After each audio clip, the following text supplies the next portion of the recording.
WhatsApp रे जदि ए settings जदि आपण करदेबे ताहले आपणकर स्टोरेज फुल हेबो नै से सेटिंग्सटा कौन ना आपण एठी WhatsApp रे आसी जिवे 3 लाइन रे 3 डॉट रे एठी क्लिक करिवे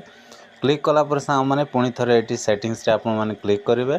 सेटिंग्स रे क्लिक कला पर सा माने कोन करिवे एठी देखंतु एठी गोटे ऑप्शन अछि सेटा हैला कोन ना स्टोरेज एंड डाटा तो तारि ऊपर एमती क्लिक कला पर सा माने एमती तळ को स्क्रॉल कला पर देखंतु एठी ए तळे तीनटा ऑप्शन को कोन करिवे गोटे गोटे की आपण क्लिक करिवे एमती क्लिक कला पर कोन करिवे ना ए जो फोटो ए देखंतु फोटो ऑडियो वीडियो डॉक्यूमेंट्स आउ एटा को कोन करिवे अनटिक करी रखि देबे अनटिक करी रखि देले कोन हेबो ना जे भी आपन को फोटो वीडियो जहाँ भी पठाइबे WhatsApp रे से ऑटोमेटिक डाउनलोड हेबो नै तापरे एटा को कोन करिवे एमती अनटिक करी रखि देबे तापरे एठी ओके कर देबे ठीक अछि ओके बोली एठी ऑप्शन टा अछि ओके रे आपन क्लिक कर देबे नै स्टोरेज फुल हेबो नै bye bye take care thank you.